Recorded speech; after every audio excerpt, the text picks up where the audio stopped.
যারা সব সময় আস্তাগফিরুল্লাহ পড়ে তাদের রিজিকের কোনো টেনশন হয় না, রিজিক নিয়ে তাদের আর কোনো চিন্তা থাকে না। আল্লাহ নবী নূহ আলাইহিস সালাম যিনি ওনার জাতিগোষ্ঠীকে বলেছিলেন ফাকুলতু আস্তাগফিরু রাব্বাকুম ইন্নাহু কানা গাফফারা, তোমরা বেশি বেশি ইস্তেগফার পড়ো, তিনি ক্ষমাশীল। ইস্তেগফার পড়লে কি হবে? ইউরসিলিস সামাআ আলাইকুম মিদরারা, রহমতের বৃষ্টি বর্ষণ হবে, তোমাদের জমিগুলো উর্বর হবে। ওয়া ইউমদিদুকুম বিআমওয়ালি ওয়া বানিন, আল্লাহ তাআলা তোমাদেরকে সম্পদে বারাকা দিবেন, সন্তানে বারাকা দিবেন। ওয়া ইয়াজআল লাকুম জান্নাতিন ওয়া ইয়াজআল লাকুম আনহারা, তোমাদের ফসল ক্ষেতগুলো সবুজ শ্যামল হয়ে ভরপুর হবে, তোমাদের রিজিকে বারাকা নেমে আসবে। তাহলে আমরা যেন বেশি বেশি ইস্তেগফার করি। বিষ্ণু ঈসা ইসলাম বলেছেন মান লাযামাল ইস্তিগফার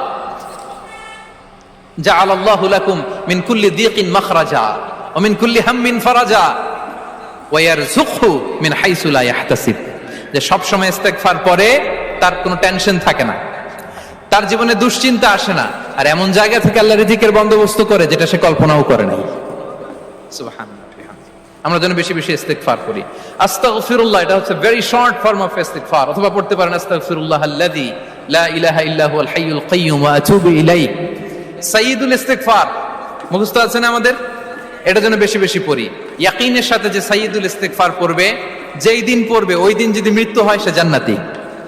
কোন রাতে মুকিনান বিহি, ইয়াকিনের সাথে যদি সাইয়্যিদুল ইস্তেগফারকে রিসাইট করে, ওই রাতে যদি সে মৃত্যুবরণ করে, বিষ্ণু বলেন সে জান্নাতি। তাহলে প্রিয় ভাই এবং বোনেরা, আমরা যেন ইস্তেগফার করি।